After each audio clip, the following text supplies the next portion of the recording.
our community commitments and in our mission of empowering leaders for a just and humane world. We'll start our school year with our students coming this weekend, and all 7,500 of us will be in action next week at about this time. So you're going to be hearing from our partner in this debate, the other partner in sponsoring it in just a moment. But I want to thank the funder of the Seattle University Project on Family Homelessness, and that sponsor is the Bill and Melinda Gates Foundation, whose generous support for the past 7 years have enabled Seattle University to stimulate important community conversations on family homelessness. Thank you.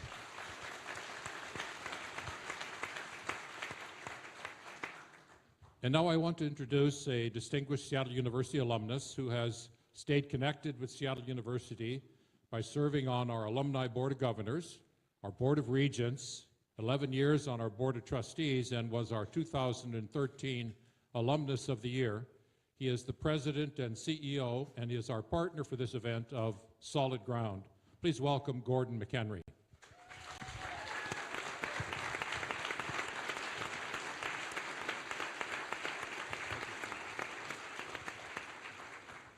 Well, good evening, and I'm really excited to be here and join Father Steve and join Seattle U, my alma mater. It feels like I'm back home, and I appreciate that. At Seattle U and at Solid Ground, we are enjoying most of the time being in one of the fastest growing cities in the nation, and at the same time we're troubled by the growing inequities that exist in our community. We have homeless affordability, homeless crisis.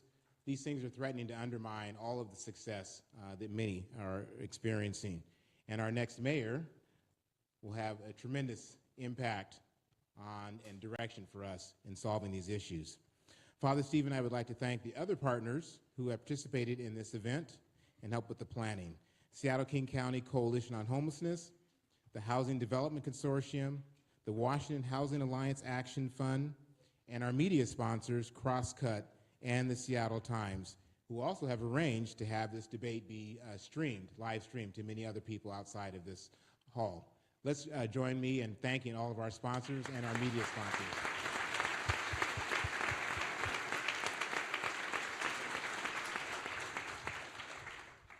I'm not going to stand between you and what should be a great debate. I would like to introduce now our moderator, KCTS's 9, Enrique Cerna.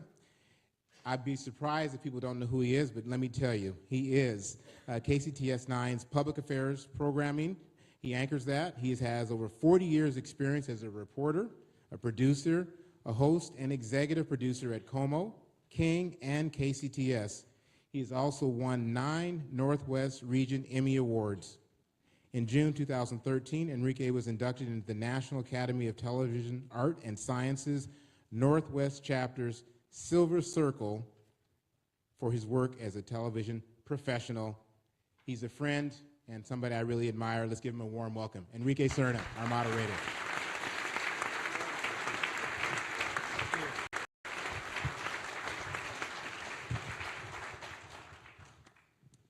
Welcome to this 2017 mayoral candidates debate on growth, affordable housing, and homelessness. I'm Enrique Cerna, and I'm a senior correspondent for Crosscut and also KCTS 9, and I'm very pleased to be here to help moderate this debate tonight.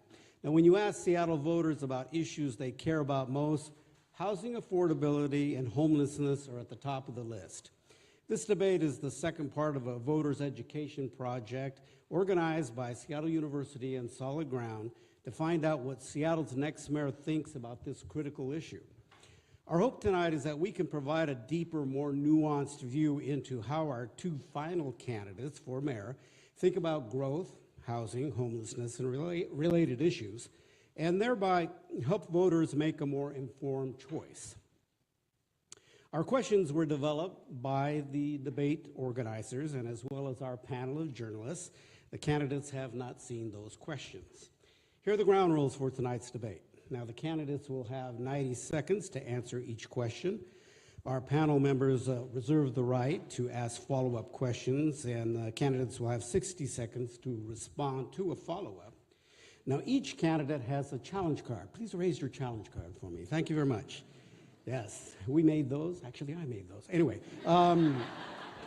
that's why they're kind of funky looking. Anyway, they will have 3 opportunities if they so choose to rebut a statement. They will just raise their challenge card and we will work that in. The candidates, if you wish to use a challenge card, you hold them up. Your opponent will be given the opportunity to finish the statement that they might be making, and then you can have up to 60 seconds to state your challenge, and then the opponent will have up to 60 seconds to respond to the challenge.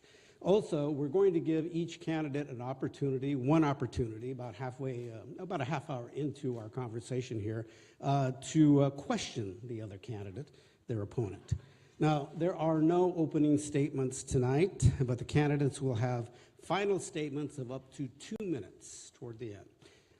Let me introduce our panel of journalists right now here to question the candidates. My colleague at Crosscut, David Croman, city reporter for Crosscut, Heidi Groover, who covers City Hall for The Stranger, and Vernal Coleman of the Seattle Times. He's a reporter with the Project Homelessness, a new Seattle Times initiative covering homelessness in Seattle and throughout the region. Now, we are live streaming tonight the debate on the pages of Crosscut and also the Seattle Times, and you can also watch the feed on the homepages of crosscut.com and seattletimes.com. Also, the Seattle Channel is here, and they're recording the debate for an upcoming broadcast, and you can join the discussion online if you wish to using hashtag SEAMAYOR or on Twitter or your favorite social media platform. Now, audience members, please remember that we are here to listen to the candidates, so we are asking you to refrain from cheering or in other ways responding to the candidates' statements. We'll enforce that. I will do it nicely, but I will enforce it. And we ask that you hold your initial applause until we have introduced both candidates in alphabetical order, and I'll do that right now. Jenny Durkan is a former United States attorney for Western Washington. And Cary Moon is an urban planner and engineer, best known for her activism with the People's Waterfront Coalition against the Alaskan Way Viaduct Replacement Tunnel. Now let's give them a warm round of applause.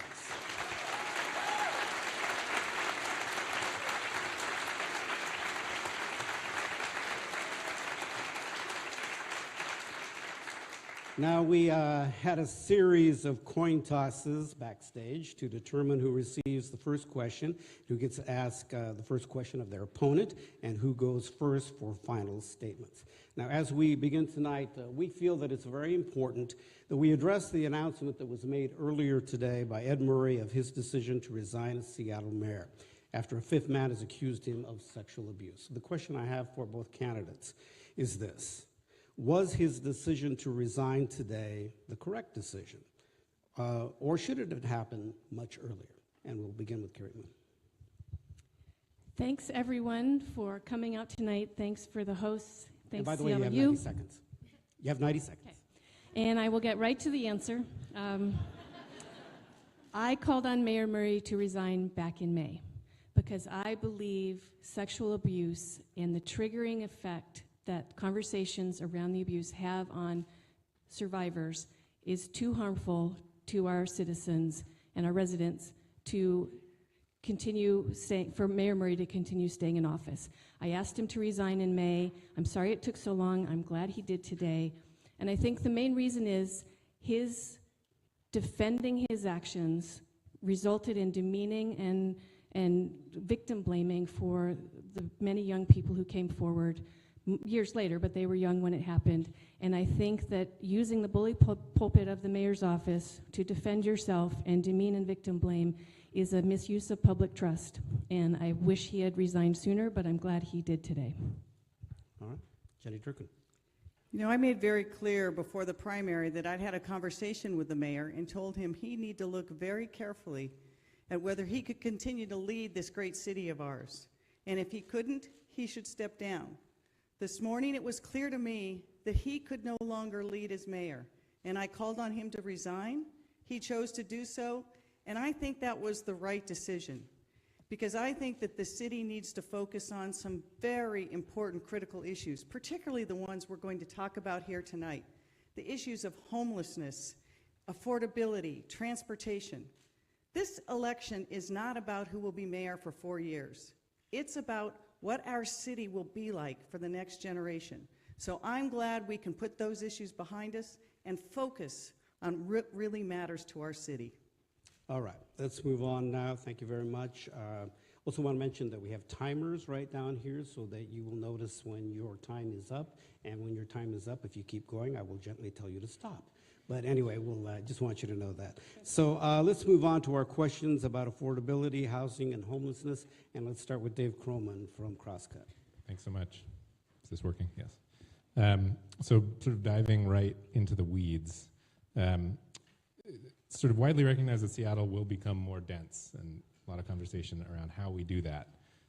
Last June, the city released an environmental impact statement that proposed 2 different scenarios for adding density in the city. One of them proposed sort of adding density relatively equally across neighborhoods in the city. The second scenario was sort of tailoring that density with the historical, kind of the history of the neighborhood in mind. So adding more density in richer neighborhoods, often in North Seattle, and maybe less density in poorer neighborhoods in South Seattle. So if elected, which of those 2 scenarios do you favor and why?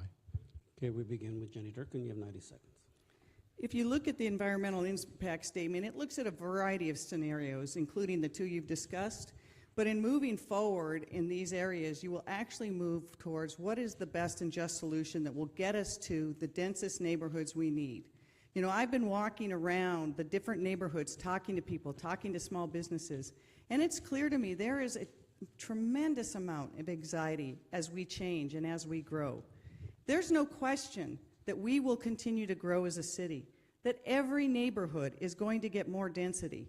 And so the question is, how do we do that gracefully and graciously to make sure that we can accommodate the different people moving in, to make sure that there really is affordable housing in every part of the city, because that has to be the goal. So I think at looking at the EIS that you talk about, really what we have to focus on is how do we make sure that we grow and that we have that growth in the right way, and it will be, there is no one size fits all. We have to look at, for example, historical areas, protecting the industrial lands, and we also have to look at what will the character of this city be for the next generation. That has to be the driving vision. Cary Moon, 90 seconds. I believe that we absolutely have to do the growth working together with communities. So I would lean towards the latter, where we really focus growth on the areas that can take it without fear and risk of displacement. We are losing low income and communities of color so quickly in this city because of displacement, and we have to work together with those communities to understand how to stop the gentrification and displacement until we get a handle on how they want to grow in a way that's equitable and affordable and in the vision of what the community members themselves want. We have done top-down planning for too long in the city. We used to know how to do neighborhood planning. We used to set growth targets and work with communities to identify how to achieve those targets in the communities.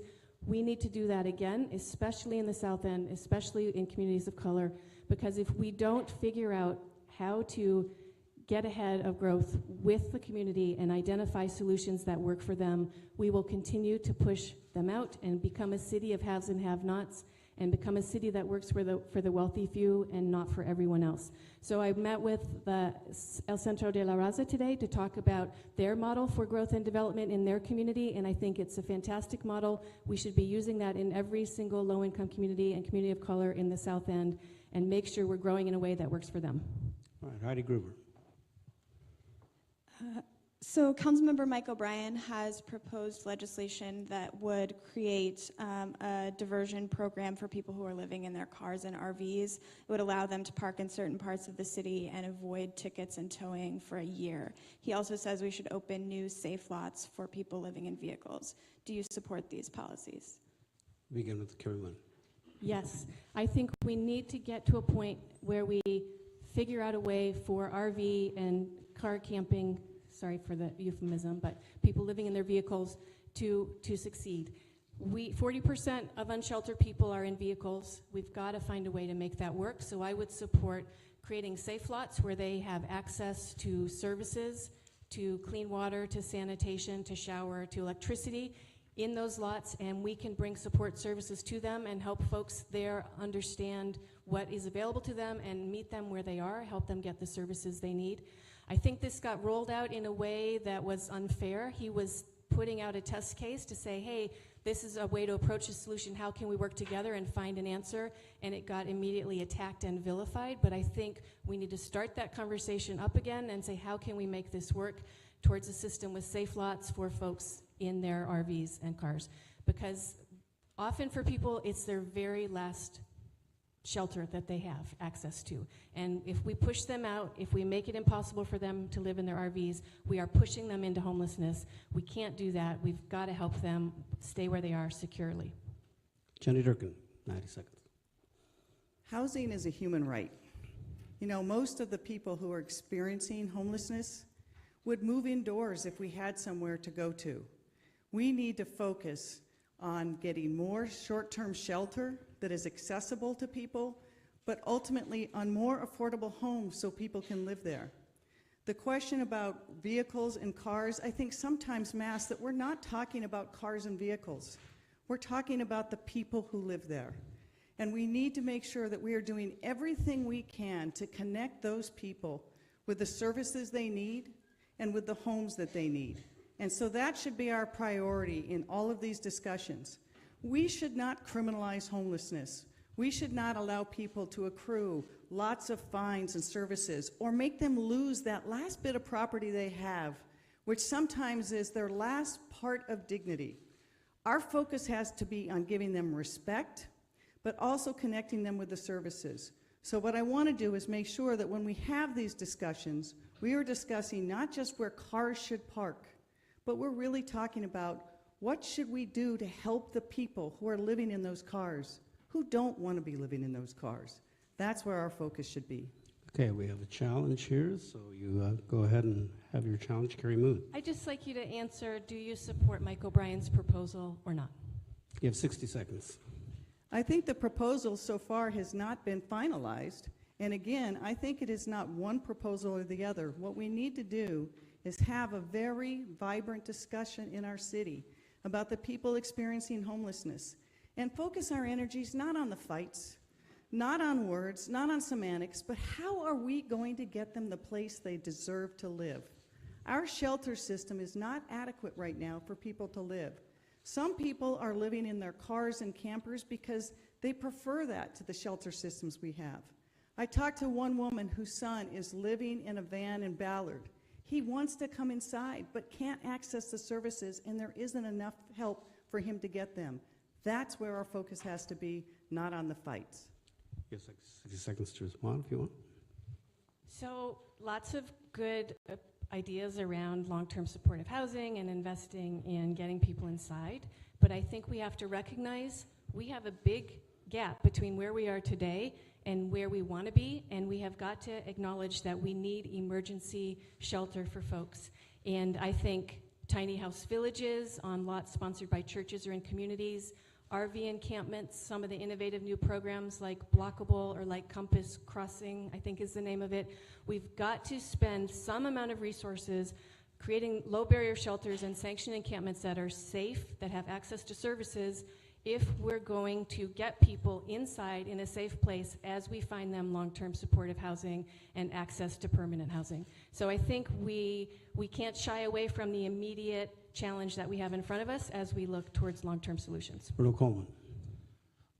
Efforts to develop new shelters and make existing ones more accessible are actually already underway, but they also might not come to fruition for some time. In the interim, should the city continue to remove unsanctioned homeless encampments? And if so, what changes should we make to the city's approach to increase the number of people who accept offers of services when they are available? Jenny Durkan, you have 90 seconds. Again, the fundamental principle has to be that housing is a human right. And our focus has to be on getting people into homes, not just short-term shelter. And the unsanctioned encampments, I've stated before, I think we need to relocate people out of the unsanctioned encampments. They are unsafe. There's been homicides, human trafficking. They're unhealthy. They're no place for people to be living. Before we move anyone out of those encampments, we need to have some fundamental principles. Number one, we do need to find them a better place to live. That's fundamental. Number two, again, we have to make sure that their property is protected and move to a place that they can control and have it with them. You know, we talk about the shelter system we have, and it is totally inadequate. It was built for a different time in a different city. We need to bring more emergency shelter on immediately. That's one reason why I have proposed that every council district in this city should create 500 emergency shelters. We could do it in community centers, we could do it in places of faith, but we need more short-term shelter. But ultimately, we have to solve the issue of affordability because there just aren't places for people to live. Very good. 90 seconds. Can you repeat the question, just the key nugget of it? Should the city continue to remove homeless encampments and, unsanctioned homeless encampments in the interim while we continue to work to develop new shelters? So this is an area where I think my opponent and I have the biggest difference. I am against sweeps. I believe that we need to go out and find the folks who are sleeping in unsafe places, and it's not every encampment. There's a small percentage of them that are truly unsafe, and go to those people with services, with a human service approach, not a public safety, these people are riffraff and a nuisance approach, and go to them with help, with support, and with access to the services they need, and bring them to a place that is safer. I think that for many people, especially women, the sweeps where they're just disrupted from the place that they have found that's safe enough for them actually puts them in more harm and more danger. And we need to be super mindful of that. We need to respect people's dignity and their rights as humans, their rights to protect their own property, and go to them with help and with support and bring them to a safer place to stay. So I am against sweeps, and I think we need to do a much better job of designing a different way for the navigation teams to operate when they're approaching folks who are sleeping in unsafe places. Just as a quick follow-up to that, the city about a year ago sort of tried to, you mentioned not every place sort of necessarily being as unsafe as every other place. The city about a year ago sort of tried to differentiate between places for people to camp that were kind of more acceptable than others, and that effort didn't really end up going anywhere. I'm curious what you propose to kind of restart that and succeed where that one failed. 60 seconds since it's a follow-up. So I think we need to have the conversation with everyone in this city about homeless people are our brothers and sisters. They are struggling. They have a lot of problems they're dealing with, housing insecurity, often mental and behavioral health issues, addiction issues, and we've got to approach this as a compassionate human service issue and show that we're approaching this a different way, show that we are providing services to folks, show that we're helping folks get inside, and ask everyone to be more compassionate and more humane with our neighbors who are struggling as we get long-term solutions in place. I think people are afraid of homeless people because they don't understand how we're solving the problem. It seems to be getting worse, and people are hunkered down in a me first, I have to protect myself first mode. But if they understood what the long-term plan was and the long-term solution was and how we're going to solve this as a society, I think we can shift people's mindset and get people to be more constructive and help solve the problem. Jenny Durkan will give you 60 seconds as a response. You get 60 seconds on the follow-up. Yes, you do. I think we have to really focus when we're talking about encampments, and I disagree with Cary in one thing. There are very few unsanctioned encampments that you can call safe or places that people should be living. And if you looked at any of the photos of the jungle or had the chance to go in there or talk to people who were living there, as I have done, it was not safe. No one could call it safe. People were living in horrible, deplorable conditions. We pay city workers extra money to go into that encampment because it has been deemed a dangerous situation. It's filled with mud and human waste and rats and needles. People have died there. I think it is morally wrong to let people live in those conditions. I just do. And so do I think that we should sweep? No. If that means pushing people out without any place to go to, we should never do that. If that means separating them from their loved ones or their possessions, we should never do it. But but we need to Thank you. focus our energies Thank on getting you them very homes. much. All right. Actually, we've got a Heidi for the next question. Or Dave, you want to go next? Sure. Flip a coin. Here we go. Jumping ship here a little bit. The mayor's, now the city's mandatory housing affordability program allows developers to either build affordable units in their buildings or pay into an affordable housing fund, essentially. The latter has sort of spurred some concerns that will result in the majority of affordable housing being sort of built on the edges of the city. As mayor, what would you do to address those concerns? Go ahead, Cary Moon. You start first. I would 90 make seconds. the fee in lieu of much higher than it is now to motivate developers to build the affordable housing on site. Right now, it's fairly easy for them to choose to pay the fee instead of building on site. Building on site, I think, is healthier. It creates healthier society when you have people of all ages and stages in life and income levels living in the same building in the same neighborhood. I think that's by far the better alternative. The one benefit of the fee in lieu of is you can often build more housing with that if you're building it in lower cost neighborhoods, but it has the problem of creating concentrations of folks at low income, which creates an economic development problem, because if there's too many low income folks in the same neighborhood without disposable income, it's very hard for small and local businesses to thrive. So I think we have to be really careful of finding the right balance there. So I would be in favor of much higher fee in lieu of as an option to motivate to build on site.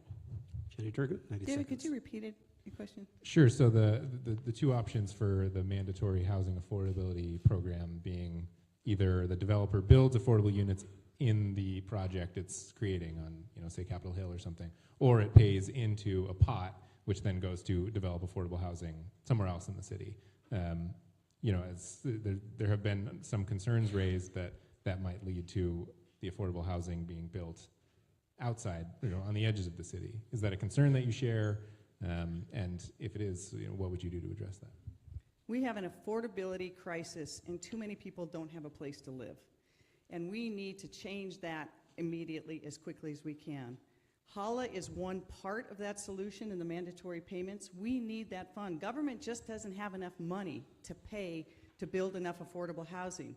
And if you talk to the developers, the housing advocate developers, they can actually build it cheaper and get more leverage than if the developer builds sites in. But I think we need to do more of a mix. I think we have to encourage developers to bring it in the same project, because we want, ideally, in that city of the future we're thinking of, around transit-oriented development, we want there to be housing of every level, low-income housing, middle housing, market rate housing, where it's all in one neighborhood. We don't want to move to any kind of segregation where low-income housing is just in one part or one area of the city. So I think very much that we have to be careful about that, but we can't fool ourselves. Without that fund, we cannot address the issues that we have. And again, this is one big difference between Cary Moon and I. She has said that she would start over when it comes to mandatory housing assessments in the neighborhoods and undo HALA. I think if we start over, we will never be able to address the crisis we have right now, which is Seattle is just too unaffordable. All right, Heidi. Well, I had a follow-up on that. So you said that Actually, I have one too. government just doesn't have enough money for affordable housing. Would you support increasing taxes on large businesses to fund affordable housing? Okay, 60 seconds.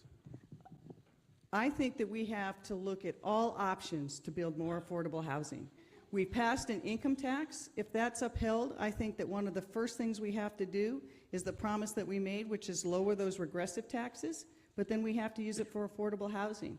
If we want to go to Olympia to change the law to tax businesses differently, and that's the way to do it, I'm willing to do that. But I think right now we have a system in place to build affordable housing.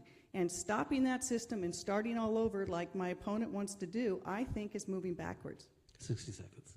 So yes, to Heidi's question, I would support imposing taxes on large employers. I believe we have the most regressive tax system in the country in our state, and we need to try everything we can to get a more progressive tax system where the wealthy and corporations pay their fair share, because we all know that we need to invest in infrastructure that lets everyone thrive. That means affordable housing, that means transit, that means schools, that means affordable tuition. We need sufficient revenue to invest in the things that we know work to make a healthy society. So I would look at a more steeply progressive B&O tax, where large corporations pay a much higher percentage than small family-owned local business. I would look at a capital gains tax, where wealthy folks who make their money off of just passive investment income pay at least 25% income tax on that capital gain.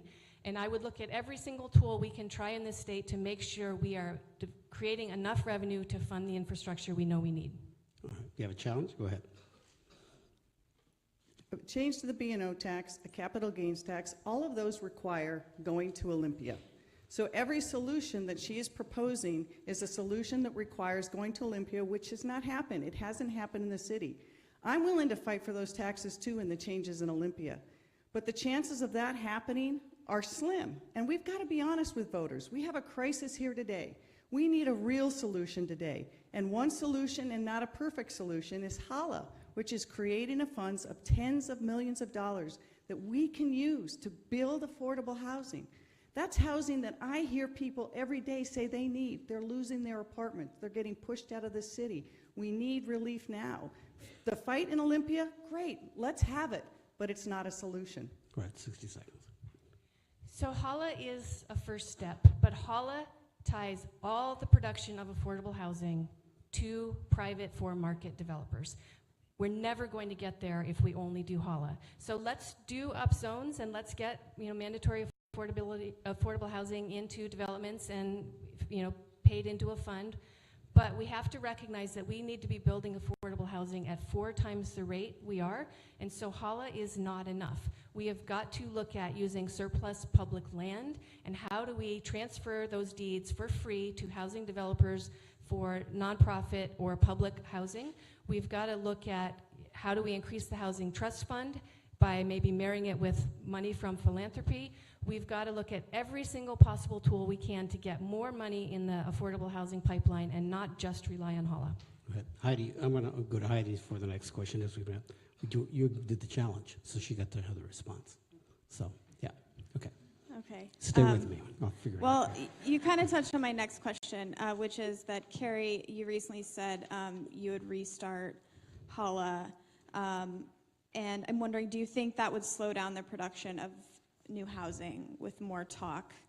Is that a risk that you take seriously? And then what concerns are driving you to say we should restart this process? And then Jenny, please respond to the concerns that Cary is raising in arguing to restart HALA. I want to start with actually Jenny first because of the way we're moving back and forth here. Jenny, go ahead. Do you need the reading? I would not restart HALA. Look, we have an affordable housing crisis today. And every neighborhood I've been in, that is the #1 thing people are talking about. They are worried that this city, that there's no place for them anymore. We can't wait to attack that problem. So while HALA isn't perfect, and while I think we need to make sure that we're getting the benefit, and as the market rate goes in, require more from developers, look at ways to do that, we still can't start over. Because if we start over, well, it will be 3 years, 5 years, 10 years.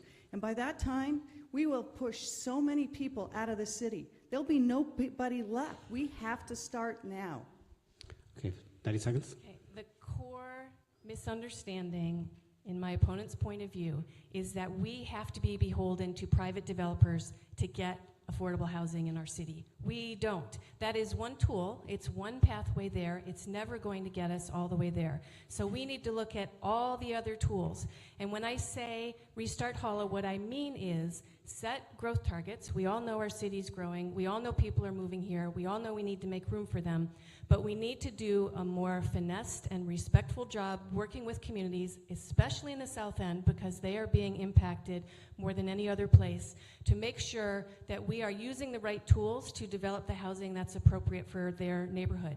So we need to look harder at how do we get people who own property in the South End especially to be able to develop backyard cottages or duplexes on their own site, rather than be pressured to sell to a developer for an upzone.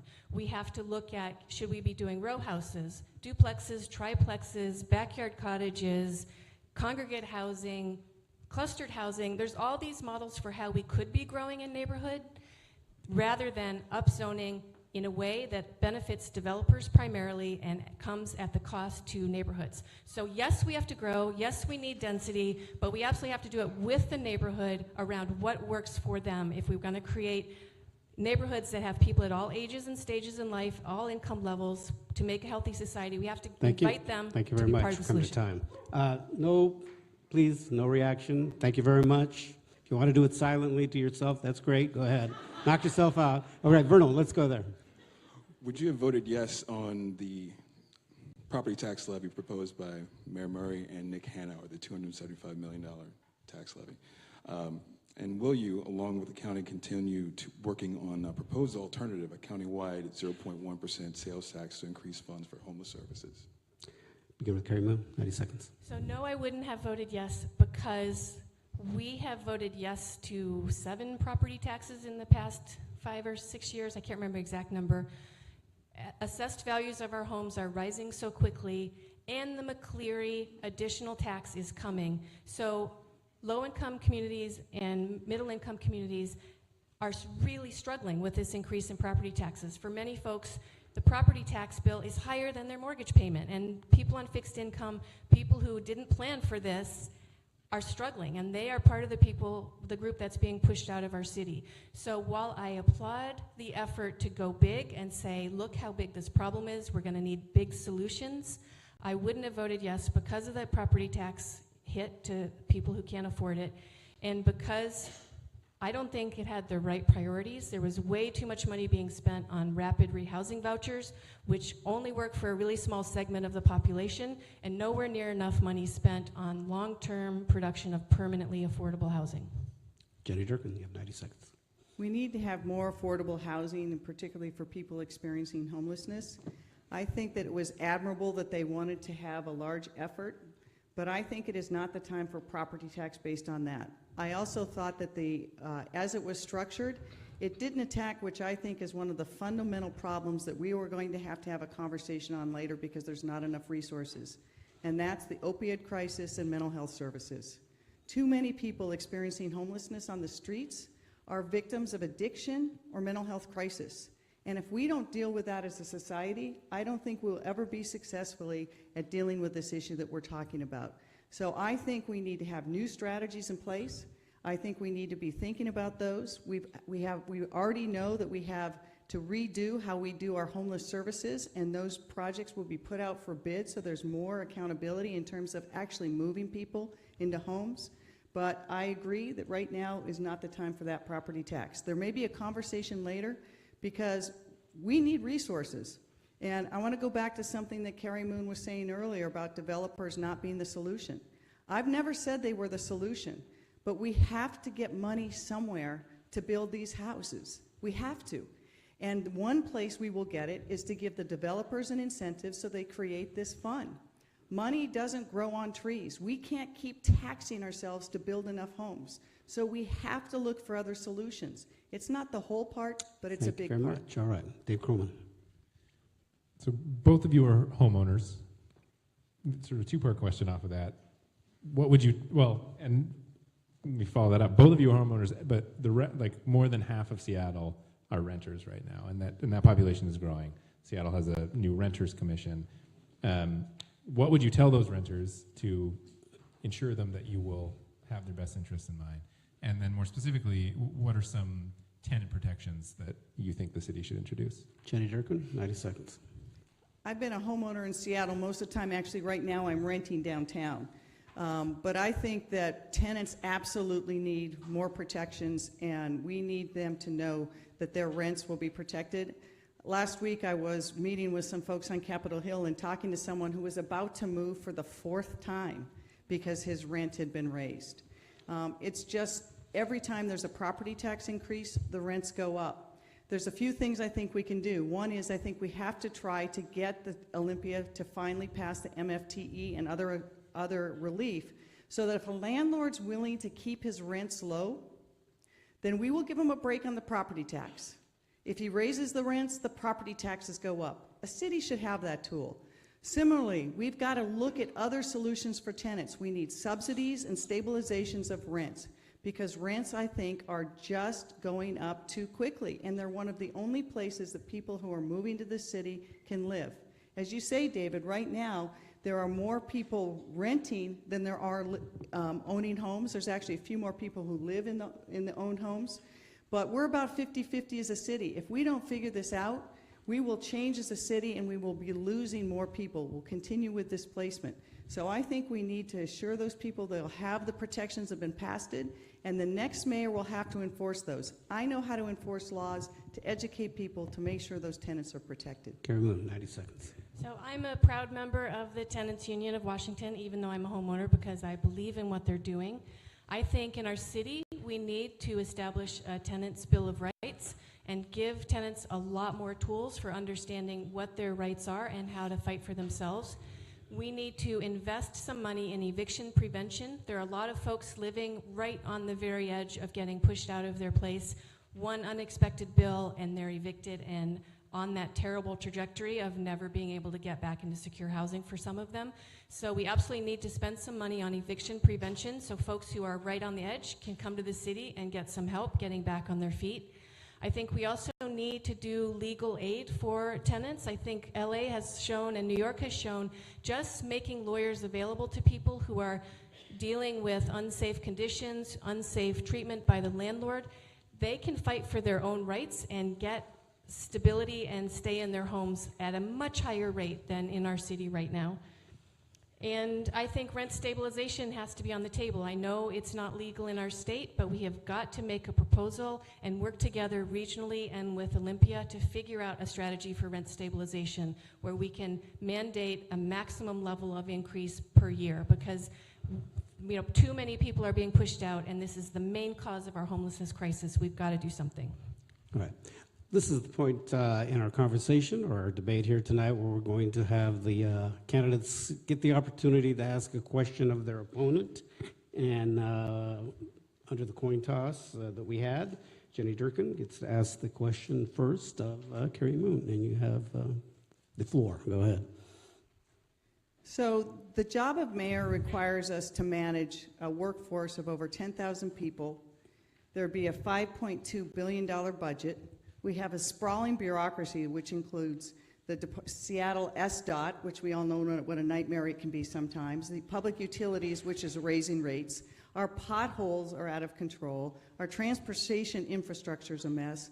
We have thousands of people we have to bring inside, and the mayor has to look and guide all of that and run this government. So, Cary, can you share with us in the last 10 years the largest budget you have managed for any organization directly and the number of people you have directly managed? 90 seconds. So the number of people I've directly managed is about exactly the same as you, 100 to 120. And this was in my family business back in Michigan. It was more than 10 years ago that I was there because I've been in Seattle for 20 years.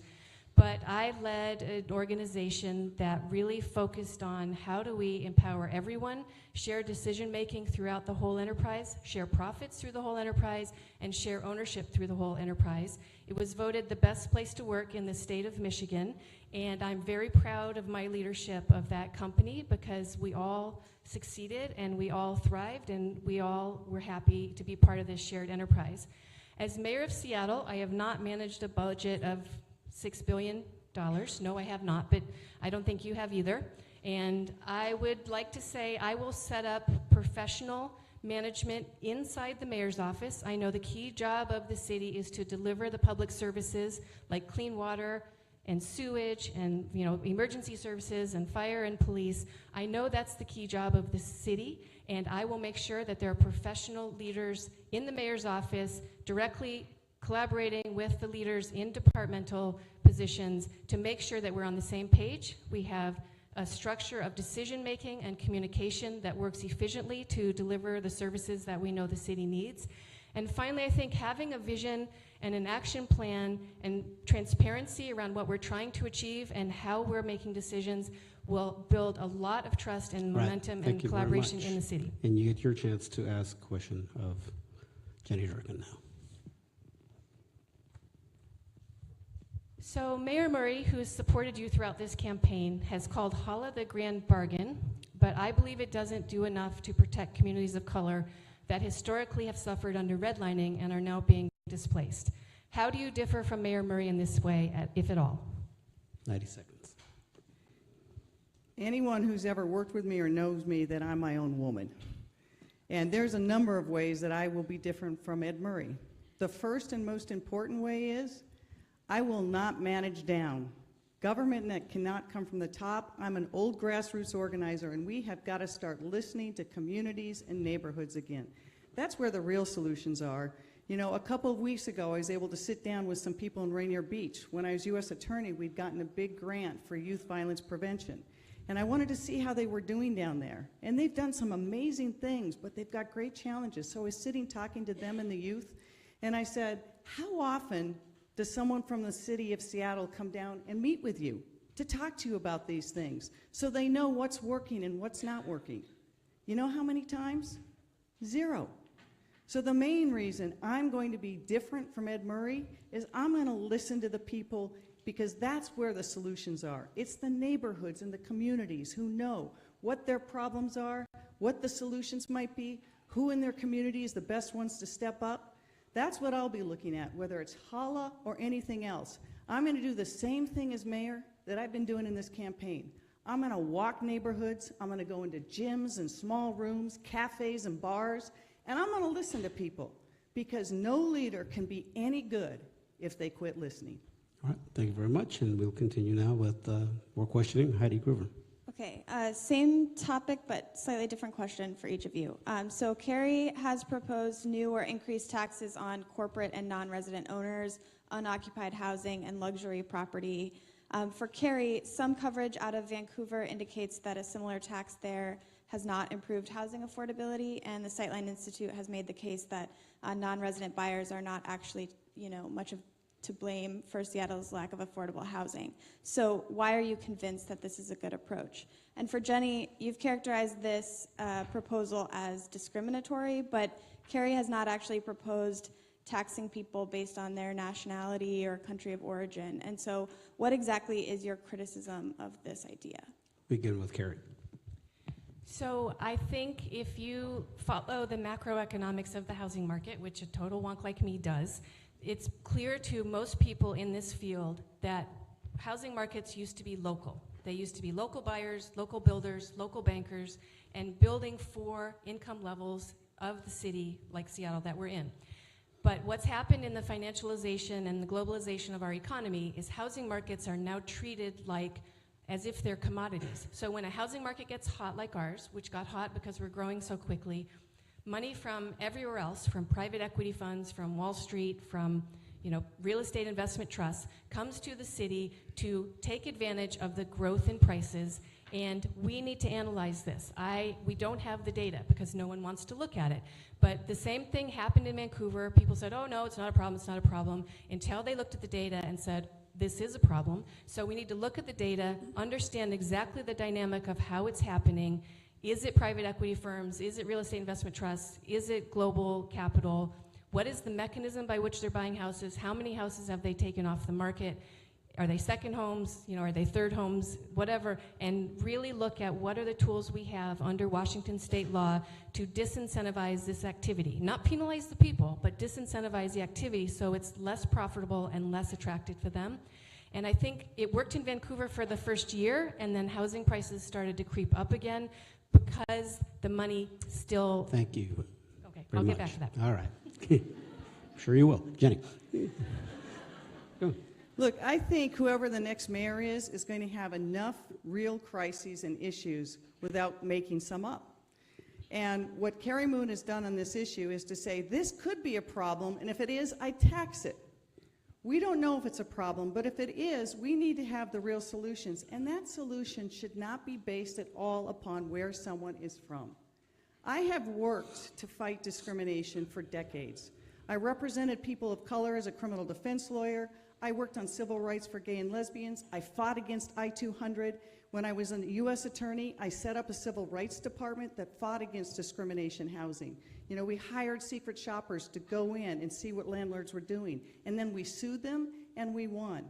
Words matter, and I spent last weekend meeting with a lot of people in Chinatown International District, and they were hurt because while that may not have been what is intended, it is always in the discussion which includes the words Chinese money. It does, and we have to be honest about that. So if there's a problem with vacancies, let's just tax vacancies. If we think people with second homes need to pay more, let them have a box on the property tax that makes someone say, is this your primary residence? And if it's not, tax it more. We don't have to talk about where people are from, what nation they're from.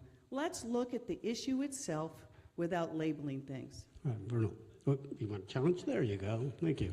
So What's your second challenge? it's funny, the way you describe the solution is exactly the way I describe the solution. Let's tax vacant properties. Let's tax folks who are buying second, third, fourth homes just for the investment value. Let's tax corporate ownership, which is not something you mentioned, but it fits right in that same category of financial interests using housing just for its escalation value, not as homes for people to live in. So I think that folks in the Chinese community were misinformed, maliciously misinformed, possibly, because I've never, ever, ever suggested a tax based on location of where the people are from. I've said a tax on the activity to disincentivize it and make it less attractive and less lucrative to them, so people go elsewhere with their money, or these private equity firms and Wall Street firms go elsewhere with their money. All right, 60 seconds to respond. So I've said before, I don't think Cary Moon meant to be discriminatory. I don't think that's who she is. I don't, but I think, let me finish please, words matter. Words matter, and when you write an article that says Chinese money will be targeting Seattle next, if you're a Chinese person who reads that, you may think that that's who you're targeting. So I think we have to be very careful, and a mayor has to be particularly careful. When they roll out a policy, they have to be thinking about not just the intended consequences, but the unintended consequences of how it might be received. And so I think it's very important in this. It was not pulled out of thin air. It's something that she wrote about. Now, one of the things we have to know is that the solutions we have today can't be just about buildings and plans. You have to be able to implement the solutions. That's where I have experience, pulling people together, tackling the problems, and getting them done. Just having a plan has never solved a thing. All right, Bruno. You're next. If elected, what strategy or policy would you pursue to reduce the number of people living unsheltered in Seattle that you believe your opponent would reject? Jenny, you have 90 seconds. Could you repeat that? I'm sorry. If elected, what strategy or policy would you pursue to reduce the number of people living unsheltered in Seattle that you believe your opponent would reject? I don't think that we have that many different solutions. I think it's really about who will get them implemented. You know, Cary and I now have had the opportunity where we've been in probably 20 or 30 of these forums where we heard answered questions. We believe in basically the same thing. We want there to be more shelter, short-term shelter, lower barrier shelter where people can bring their families and their pets, places where people can store things. We believe that we have to be humane when we outreach to people. I think we've identified the same problems. I think the difference between us is, for her, it's plans on a page. To implement it, you really are going to have to pull people together to move the bureaucracy, and yes, you're going to have to tap those developers to get the funds to build the affordable housing to move people into. Cary, 90 seconds. So I think, the solutions we need to help people inside, we all know what they are. We need low barrier shelters. We need permanent supportive housing. We need housing, affordable to people at low and middle incomes. We know that's what we need to do. And I think probably I would suggest the big difference between our approaches is I would push more on services, outreach, helping folks come off the streets inside in a humane, social services oriented way, and less about public safety sweeps because neighborhoods have complained about they don't want to look at the homeless people. I think that's the biggest difference in our approaches, and I think the hardest to house question also might be a difference. The hardest to house folks, people who have felony convictions and drug addictions, they have the hardest time finding housing, and I think we need to invest money It's expensive because they need services and they need care, but we have got to find places for them to come inside. So I think finding the money to invest in those supportive services for the hardest to house, I think, is going to be a big difference. And I think a difference in approach. She's, supported Ed Murray's approach to the Pathways Home, and I think that we need to do a much better job collaborating with service providers who are part of the solution, who know this well, and work directly with homeless folks and develop solutions in partnership with those two groups more than a top-down, from the mayor's office solution. Thank you. All right. Follow-up? Actually, I was at a meeting earlier today. It was an all-home committee meeting where a lot of that collaboration is already happening. Is there something specific about Pathways Home that you would change on your first day? 60 seconds. Go ahead. I think the focus on rapid rehousing. Wait, let me get my head straight around Pathways Home. I think the way the sweeps are done is a problem. I think the focus on rapid rehousing vouchers is a problem. I think we need to work together better with service providers. I think the vilification of service providers, that there's these massive inefficiencies in the system, and if we just use metrics, they're going to magically be able to get 40% of their folks out of their support services and into permanent housing when there's no place for them to go, I think is a mistake. So I think that working more directly with service providers on understanding the solutions that they feel are the most immediate, I think would be a change I would do from what's going on now. 60 seconds. Jenny? I think I would increase the collaboration and make sure the people around the table had the same vision, because I think Pathways Home in many ways was not done in a way with enough input. But I think that if we move forward in Pathways Home, we have the best chance we can. We need to tinker around the edges on some things. For example, I don't think it anticipated enough, and what I think the conversation we're going to have as a city is what additional resources can we provide for addiction and mental health. It is a huge hole in our plans going forward.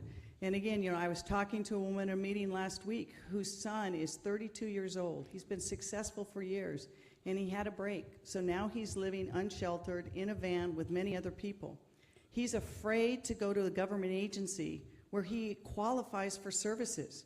So I think we have to get more innovative. I talked about last week about a service that I want to have for reentry that I think can be provided to people who are experiencing homelessness that I hope we can talk about in a little bit. All right. Dick Roman. So after recent findings that landlords in the city had discriminated against potential tenants based on family status, disability, and housing vouchers, the city fined those landlords $2,000 or less, which for many people is less than the cost of move-in fees. Asked about this, the Office for Civil Rights said that the legal powers that they employed are limited to sort of a quote, therapeutic approach and more educational. I guess the question is sort of what role do you think the city has in enforcing, in deterrence? Is education enough, or should the city take a stronger hand towards landlords that might be found to be discriminatory? 90 seconds. And we start with Cary, actually. So this is one of those areas where systemic racism, institutional racism, rears its ugly head, because none of us think we're racist, but somehow we just like that person a little bit better, not really sure why. And this happens again and again in the rental market, so we absolutely have to establish rules and guidelines like we do in the workplace around making sure racism isn't happening, and we need to give tenants the tools to understand when they're being treated unfairly based on race or being sexual orientation, gender identity, or background, credit report. I think we need to give tenants a lot more knowledge about what rights they have and what the rules are, and then we do need to do enforcement of the landlords, and landlords have got to prove that what they did was not discriminatory and put the burden on the landlords to make this case. That said, I think we also have to be really cognizant that we need to keep tweaking the system until it works right, because We want mom and pop landlords. We want small landlords in our city. We don't want to put so much burden on them that they throw up their arms and say, forget it, I'm going to sell to a corporation. Then we just created a bigger problem than we had. So I think we need to keep working on this to find the right balance of justice and pragmatism. Jenny Durkan. Discrimination's real. It exists today. It exists in every segment of our society. It exists in housing and people trying to find housing. You know, I wasn't able to get an apartment in my life because I was gay. So I know it's real. When I was U.S. Attorney, I set up the Civil Rights Division in our office. And one of the things we focused on was housing discrimination. We actually brought in secret shoppers from out of town, and we would send in a mixed race couple or a Sikh couple and then a white couple. And guess who got the apartment? And when that happened, we sued them. And we held them accountable. And we deterred them from ever doing it again. And we deterred the other large landowners too. So there is absolutely a place for education, both for the tenants and the landlords, so that they all know what the rights and responsibilities are. But there has to be an enforcement component. Because in this day and age, it is still true it's there, but we have to fight against it everywhere we can. This is Seattle. We're better than that. I think this enforcement they did was not enough. It wasn't a deterrent. It pretended as if the discrimination didn't exist. It said to those people who were discriminated against, you don't matter. And I think that's the wrong result. Heidi Groover. So even as the city faces a housing shortage, more than half, 54% of the city is zoned only for single-family housing. How much of the city do you believe should be zoned for single-family? And we begin with Jenny. I don't think you can put an acreage on what single-family housing should be. I think our focus has to be on some fundamental goals. The first is we have to do something about affordability. And we also know we're growing, so we have to do something about the growth we're experiencing. We will get more dense as a city. Every part of our city is going to get more density, whether it's the single-family housing, downtown, any neighborhood in this city. And so I think rather than focusing on acreage, we have to focus on how we do it and how we do it smart. You know, for example, in the single-family residential neighborhoods, I was recently at a neighborhood group and I heard a story about two neighbors who had tried to get a mother-in-law apartment permitted legally. It took so long for them to get the permit, they finally decided to quit and just do it illegally. Another couple I've talked to has been trying for 18 months to get a small backyard cottage permitted. They can't get it permitted. We need to remove those barriers. I'd have a one-size thing that if you have a lot of X size and your backyard cottage looks like Y, you can get it permitted almost immediately. We're going to cut the red tape, we're going to make it quicker, and we're going to build density in every part of the city. All right, Gary Moon. So single-family zoning, I think, should be somewhere between 0% and a lot less than it is now. We absolutely, we absolutely need to keep growing and make room for more folks. And single-family zoning, especially on large lots, let's admit it, it creates a class bias and a class system where only folks of a certain income are allowed to live in a neighborhood. And that is not healthy. We know that's not the kind of community we want to create in our city. So I would like to work with neighborhoods to identify what kind of gentle infill development can work in their neighborhood, whether it's duplexes, backyard cottages, mother-in-law apartments, or going to low-rise 2 or 3, so you can build 2 and 3 story buildings in the neighborhood. Let's work together with communities and talk about how do we get increase in density and increase in neighbors who live at different income levels, different ages and stages in life, integrated into the community. And I would go further. I think we need to figure out a way to pair nonprofits with low-income property owners, people who bought their house 20, 30 years ago, and now they're seeing their property taxes rise. Can we pair a nonprofit with them to understand, help them do a mother-in-law or a backyard cottage so that they can stay in their home and they can get the wealth and the income from being a landlord while getting the technical assistance from a nonprofit to help them do it? Bruno. People of color are overrepresented in the homeless population nationally, and the same is true here in Seattle. The city has already taken various different steps to address this, including factoring agencies' efforts to improve access to services into its most recent funding process. is that enough? And how will you use the power of the mayor's office to address this beyond what's already being attempted? Cary Moon, start with you. You ask complicated questions. So I think we need to do a better job addressing racial equity in how we do homeless services and how we do HALA, how we do increasing housing density in our neighborhoods. We have a race and social justice initiative. It's fantastic on paper. In some departments in the city, it's being implemented really well, and it's making transformational change by working together with the line workers, the middle management, and the administrative leadership. And in other departments, it's not going well. So I think we need to look at this department by department, initiative by initiative, and really use a racial equity lens at how we're spending money, how we're including people of color and disadvantaged people in making decisions, and making sure we're allocating resources in a way that's righting the historic wrongs of disinvestment in communities of color and disinvestment in the South End. So did I get specific enough? Somewhat, yeah. Okay. Specifically, in the homelessness, in the response to homelessness. So yes, disproportionate number of people who are homeless are people of color, are people who are LGBTQ, and I don't think we've done a good enough job meeting them where they are and helping them get access to services and get access to housing and get back on their feet. So no, we're not doing enough, and we need to do more. All right, Jenny Durkan. We have to do better. There's no question about it. If you look at the population of people that are experiencing homelessness, there's way too many people, disproportionately people of color, particularly Native Americans in our area. There's also too much LGBTQ youth. And one of the things we are not doing well is the prevention piece. You know, why and how people end up on the street is varied, but there's some concrete things we could do differently. For example, in Seattle, there's almost the geographical anomaly. If you look from the courthouse up the hillside, at the top of the hill is Harborview Hospital. Right below it is the King County Jail, and then right below that is the courthouse. Harborview Hospital has become the holding area for people who are experiencing homelessness or mental illness from all over the county. And when they can't hold them, they just walk them out the door, and then they're on the street.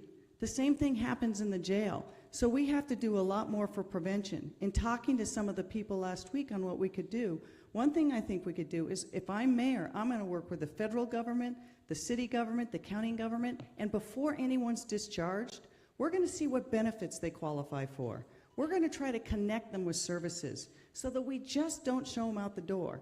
And if we do more from that and more on displacement, I hope we can move that dial.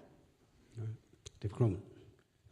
Both of you, when discussing the eviction of unsanctioned encampments, have mentioned property and people being separated from their property. The city is in the middle of facing a lawsuit brought by several advocacy organizations claiming that the city is violating the 4th and the 14th Amendments of the Constitution. It's in federal court for due process and unwarranted seizure of property. You know, the city's in a position where it's fighting back against that lawsuit, but I'm curious to know where you stand on the claims in that suit. Jenny Durkan. If I were them, I'd settle. I think that they were right to bring the suit, and I think the city knew it needed to do better, and that's why you've seen the policies change. You know, when I first started practicing law, I was back in D.C. for a while, and while I was there, I volunteered regularly in a homeless shelter for women.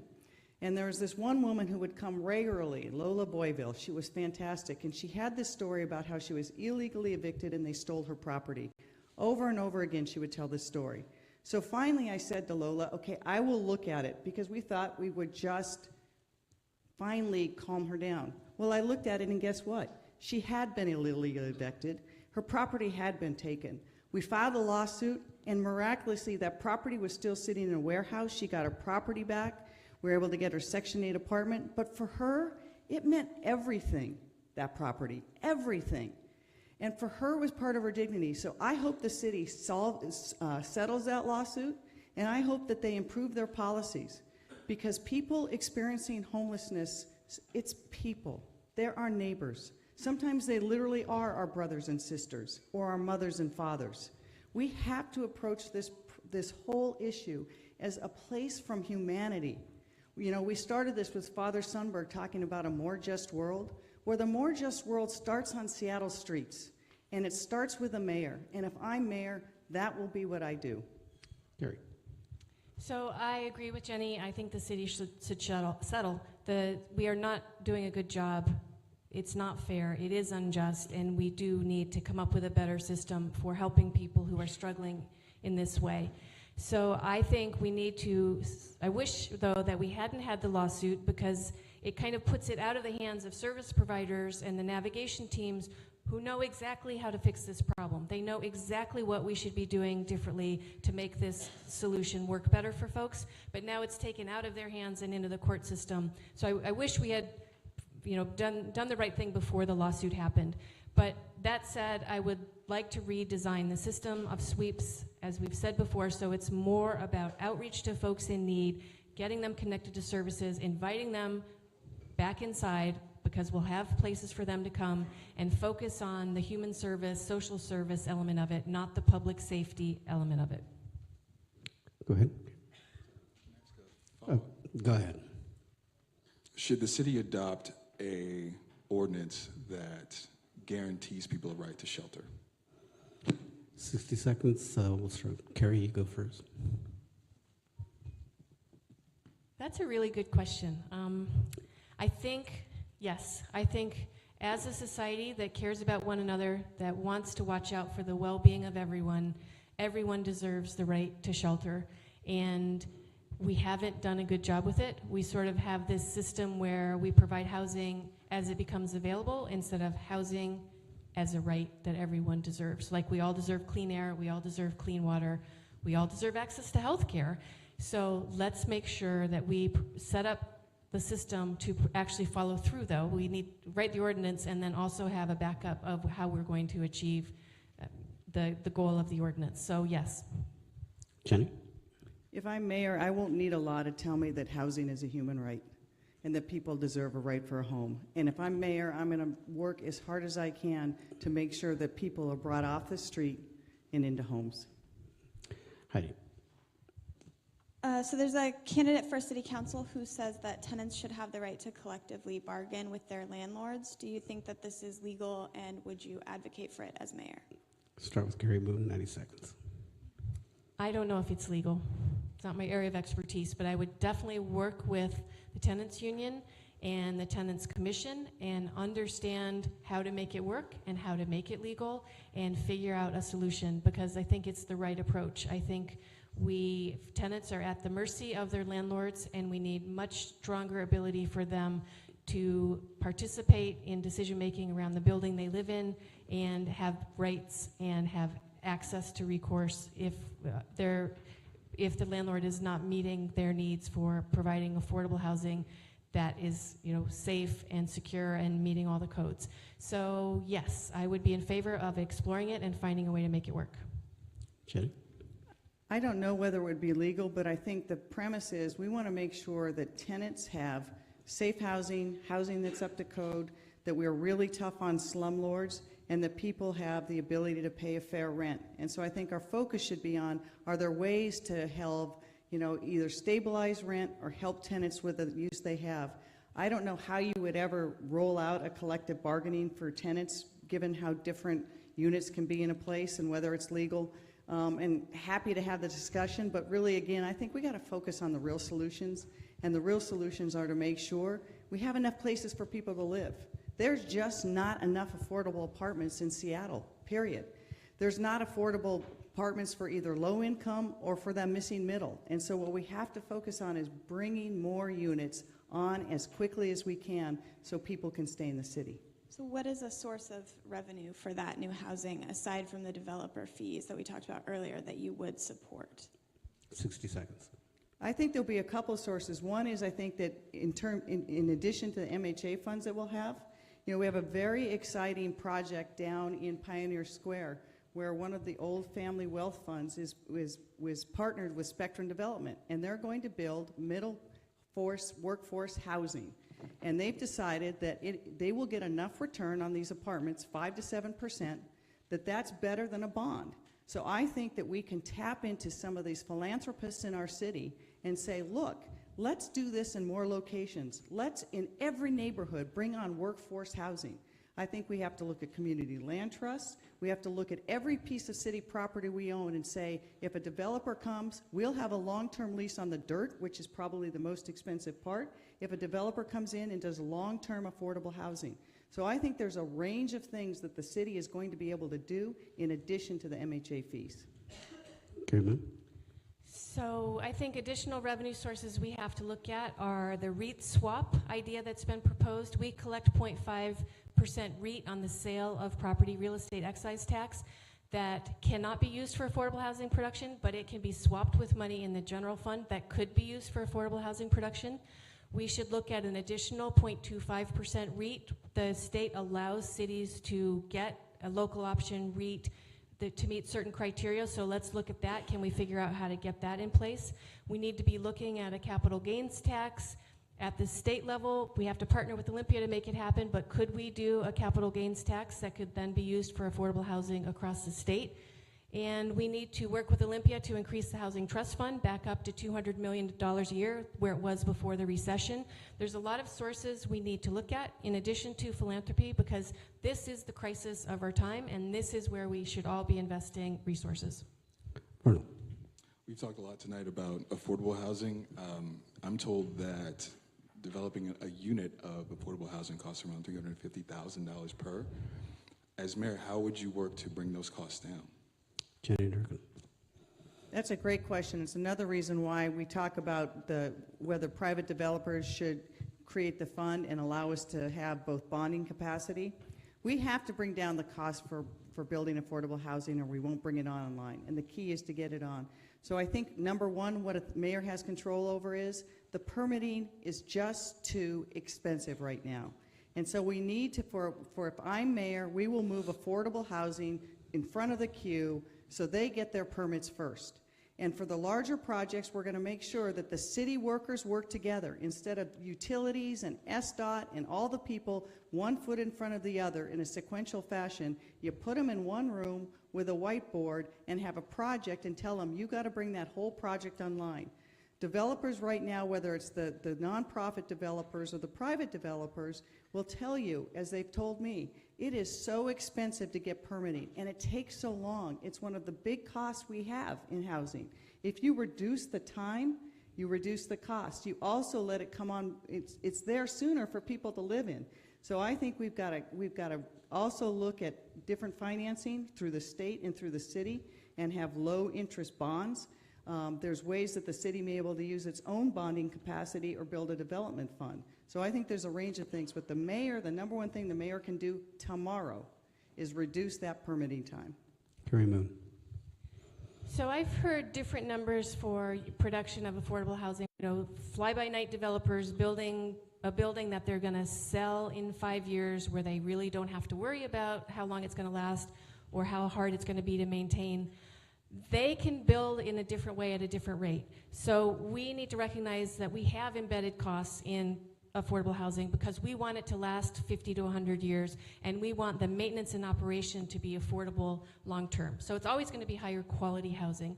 Second, I think a lot of the expense is the financing. So let's look at Bob Hasagawa's plan for a state bank. I think he was really on the right track when he talked about that. I'm not sure if it should be Citibank or a state bank, but if we can get access to cheaper free financing, that can help a lot. We should be looking at using our city's bonding capacity in the same way, so that the more money you can get for cheap or free, the lower the cost of production, and the more money you can spend subsidizing rents, the less money you spend on capital. So I think there's a lot of financial tools we should be looking at and we could be doing a lot better there. All right, Dave Crowman. So rapid rehousing came up briefly earlier, but it's sort of part of the mayor's, well, soon-to-be former mayor's plan for homelessness, which is sort of partnering with private landlords and distributing vouchers, essentially, to sort of help float people for a certain period of time while they get their feet under them and then sort of phase that support out. What's to like about this plan? What's not to like? Carrie Moon, start with you. 90 seconds. I can't tell how fatally flawed rapid rehousing vouchers are, but I know I don't like them. I think the key problem is that They are not a long-term solution. They are a solution based on helping people who have a temporary setback get back on their feet, which works for a very small percentage of the overall homeless population. Most people have low incomes or long-term issues that mean they're never going to be able to afford a $2,500 or $3,000 a month apartment. So we've got to recognize the reality of our housing market and that this solution only works for a really small percentage of folks. And then I also really wonder, shouldn't we be spending our money on long-term solutions, permanently affordable public and nonprofit housing, rather than taking public money and sending it right back out into the private real estate market where it goes away forever? Shouldn't we be investing long-term in solutions we know will work forever and will work to stabilize the housing market long-term? Because the cities that don't have an affordability crisis are either cities that are really poor or cities that have a very large percentage of their overall housing stock in public and nonprofit ownership. Because long term, that's what keeps the housing from being volatile and fluctuating so much, because it stabilizes the whole market. So I think the right answer is investing in public and nonprofit permanently affordable housing instead of short-term vouchers into the private market. Jenny Durkan. We have a housing crisis today, and we need to be taking steps today. There's not a one-size-fits-all that's going to get us out of this problem. We have to be looking at a whole range of options immediately. I think rapid rehousing is one that we have to have in the spectrum. I think there's others we have to do. For example, I think we need to seriously look at, instead of the sanctioned encampments where there's tents, whether we have tiny homes brought in more significantly. We can't get too comfortable in that because it's not a solution, but we need a spectrum today. We will not be able to create enough affordable homes overnight for people to live in. There's too many thousands of people living on the street unsheltered. We need to get them in shelters and in homes. So we need to take a variety of approaches. I think rapid rehousing is one approach, and I think we need to see if it's working. But if we can get somebody back on their feet with a short period of time, we should try to do that. We need to look at the people who are living in vehicles. The women with kids living in vehicles need a different solution than the addict who's living in the tent under the Spokane Street Viaduct. And so we need a range of solutions that really address the reasons that people are on the street.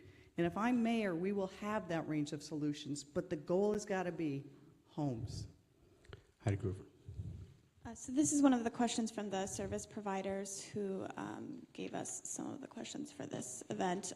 To what extent do conversations with and feedback directly from the people who are most impacted by homelessness play a role in defining a housing strategy in your administration? How do you include voices of houseless people and those most impacted by housing instability? Jenny Durkan. I think that the people who are experiencing homelessness absolutely have to be a voice in the solutions. I've been trying to take these walking tours every week in different neighborhoods, and last week I was walking in Georgetown and I heard this voice say, "Jenny Durkan, Jenny Durkan." And I turned and this man walked up to me and he told me, "I'm homeless, and if I'm mayor, here's 3 things I think you need to think about." And I will tell you, some of the things he said, I hadn't heard anywhere else. And one of them I hadn't heard in a way that I thought we need a better solution. He told me that he lives out on the streets because he finds the shelters for him unbearable. And so he can't live in the shelters. But he also said the only way he's felt safe in the last month were those times he tried to take his own life. Because he was then admitted to a hospital where it was clean, where he was safe, where he was fed. And when he was discharged from that hospital, he went from building to building, trying to figure out how he could get food stamps. That's just wrong.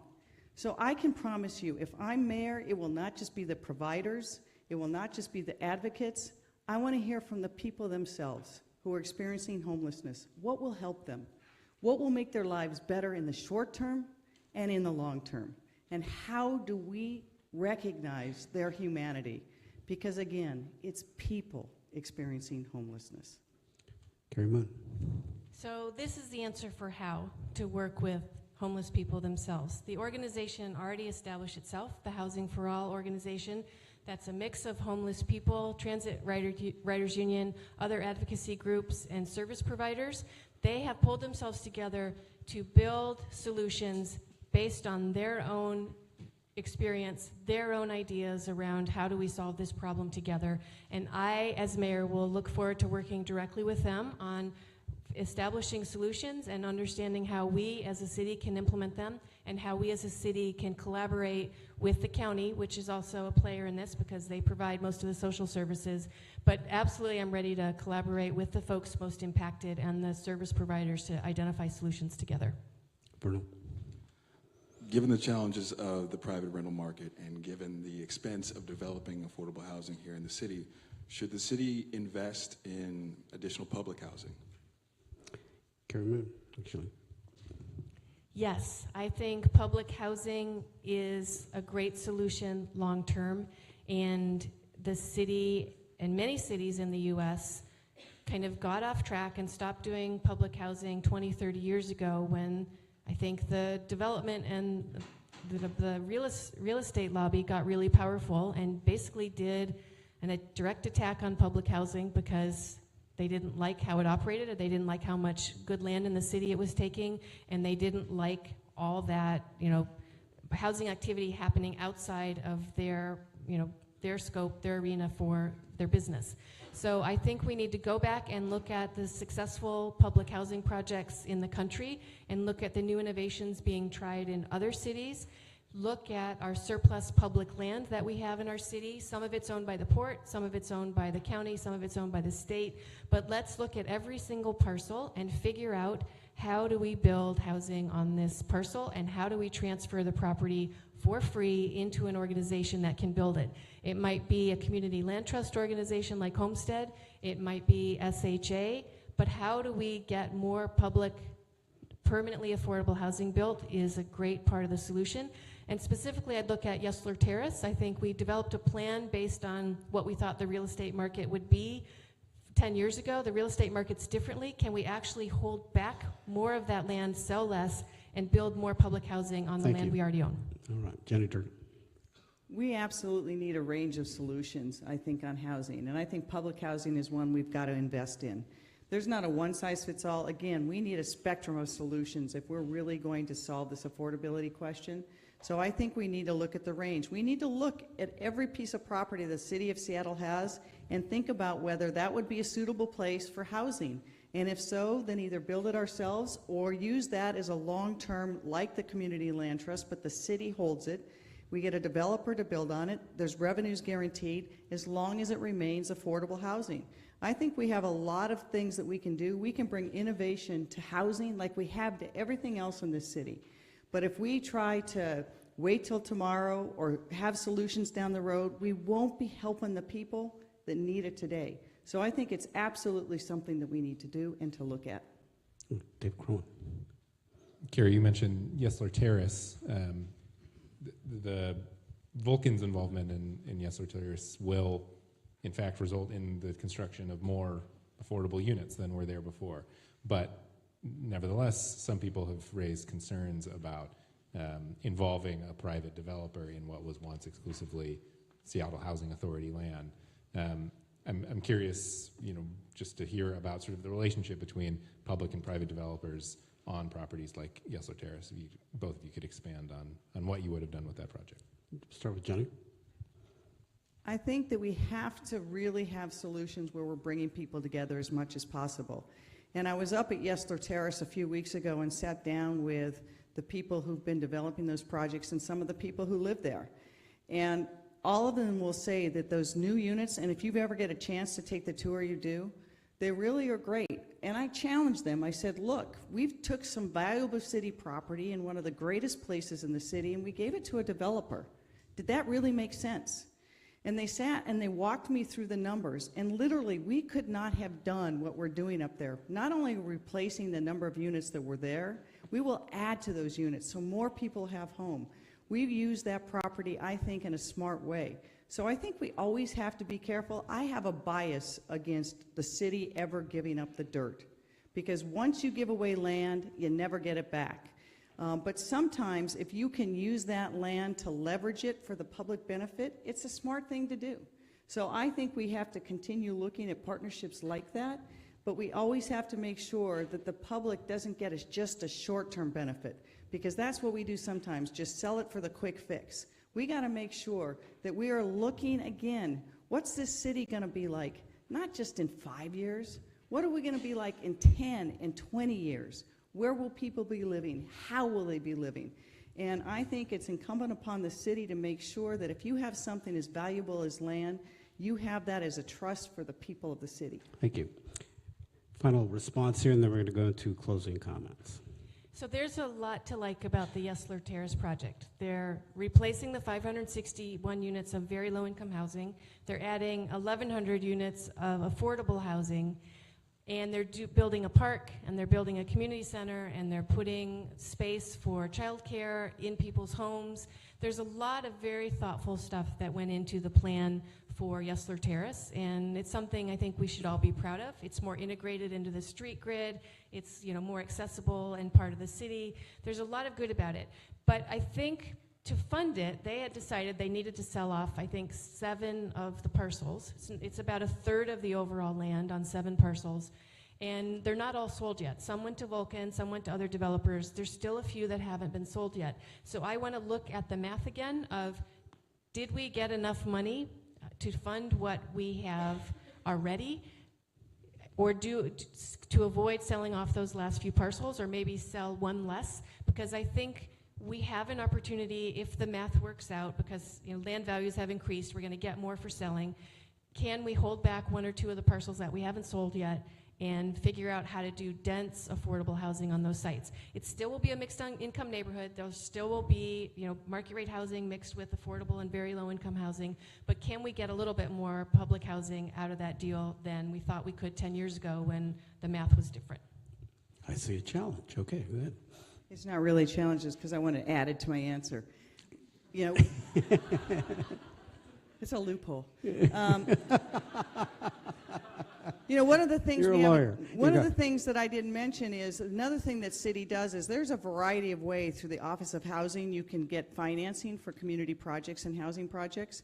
And going back to El Centro de la Raza, they've built a great combination of housing, community plaza, a meeting room, community center, and it's wonderful, which we need to replicate. But just last weekend, I was at the Ethiopian Community Center. They're trying to do a very similar thing, but they can't get the cooperation of the city because they want a community center on the first floor, like El Centro. And we say, we don't fund community centers when we do housing. I think that's the wrong approach. I think we need to be looking at these housing developments as if people actually might be living there, and they might need a community center. All right, you have 60 seconds, sir. Cary Moon. Yes. There you go. All right. So I think one of the things we haven't touched on enough is the integration. We're getting punchy here, aren't we? Go ahead. I'm sorry. The overlap between the racial equity issue in our city and the housing affordability crisis. There was one question about it, but I think we really need to go deeper and look really specifically at the data. We used to have the highest rate of black home ownership in the country. Now we have the 5th lowest of the major cities. We have a much larger percentage of people of color in our homeless population than in our general population. We need to look more closely at this data and come up with more targeted solutions. It's easy to say there's a one-size-fits-all solution, but what we really need to do is have targeted solutions that directly work with the communities most impacted, suffering the most harm, and make sure we're targeting our resources in a way that we're really solving the hardest part of the challenge first, and then we can move to one-size-fits-all solutions. All right. Time now for closing statements, and this is where you really do get a chance to say anything you want. So you have up to 2 minutes, and we begin with Cary Moon, who won the coin toss on that. So this has been a great conversation. You don't get to wonk out about housing policy and homelessness policy for an hour and a half very often, and I really appreciate being here with all of you doing that. I think, you know, what motivated me to run for mayor from the outside, kind of from left field, is the incredible frustration with understanding what solutions are available to us that we are not implementing because of public will, because of the way politics works in this town, because who has access to power and who doesn't. And I was driven out of a sense of duty and responsibility to this city I love so much to jump in and talk about solutions, change the debate, establish a positive future vision for the city we all know we can be, and shift the debate through this mayor's race towards that, towards what city do we want to be and how are we going to get there together.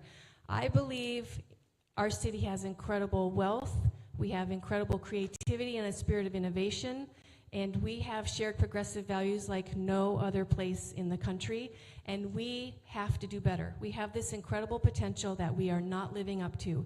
And I think working together on deep solutions to the housing affordability crisis, to the balance of power in this city, who has a seat at the table, whose voices get heard and whose voices don't get heard, looking at building an economy that works for everybody, not just creating wealth for the folks lucky enough to own stock, but jobs and access to wealth through home ownership for a much larger percentage of the people. You know, true reform in the police department, where we have a much more racially just and constitutional police department. These deep, lasting solutions need to be on the table, discussed by all of us, because we all know Seattle can be the best city in the country. We all know that we want to be the antithesis to Trump's nightmare version of America, and I'm motivated to do it as mayor. Thank you. Jenny Durkan. I love Seattle. I'm an unabashed person who will always be an advocate for this city. You know, I was born and raised here. My mom was born and raised in Seattle, and Dan and I have raised our 2 sons here. And it is really, I think, the greatest city there is. But we have to admit that we are facing some great challenges because of the growth that we're experiencing. We're one of the most prosperous cities in the most prosperous countries ever known. And yet we have people living on the streets, people are getting pushed out of the city, and people are being displaced quickly. I'm running for mayor because I want to help fix that. But to do it, it's not going to be just me. It's not going to be me with the city council. It's going to take every one of you. You came here tonight because you care. Don't quit caring when you walk out the door. Whoever gets mayor is going to need the people in this room to come together and to really find real solutions for ourselves, because we can lead. Seattle has always been that city that has invented the future. You know, we are the city that has the companies that have had the most innovative technology ever. It's time for us to innovate about humanity. It's time for us to be the better city that I know we are. And I think we can. We've talked here tonight about homelessness and about affordability.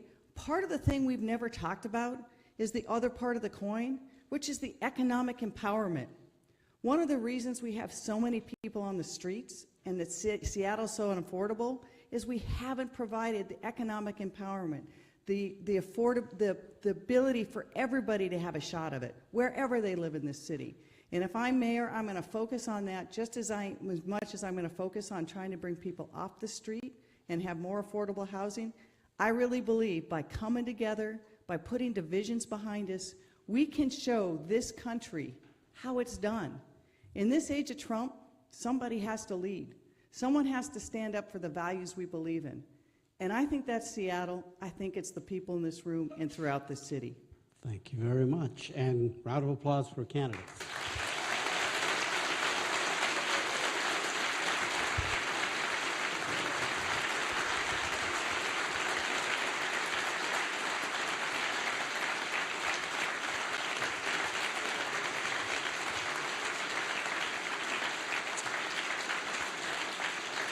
Well, thank you very much to Seattle University for hosting us here, and also, yeah, I'm going to get there. Geez, can you? What are you, the producer or something? No, they cover the race. Yeah, I know that. As I was saying, thank you very much to Seattle University. Thank you very much to Solid Ground and to all the partners that were involved. Also to 2 people that I work closely with, Mike Buckman and also Catherine from Seattle University. Where's Catherine? Say thank you very much. And to our great panel of journalists, thank you for your good work and questions. All right.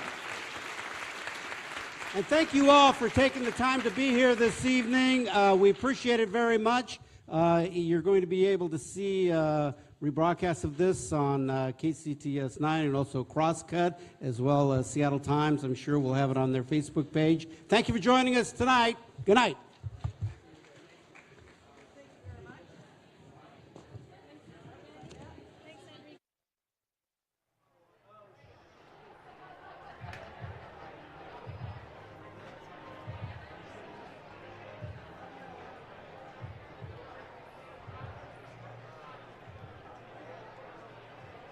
Team.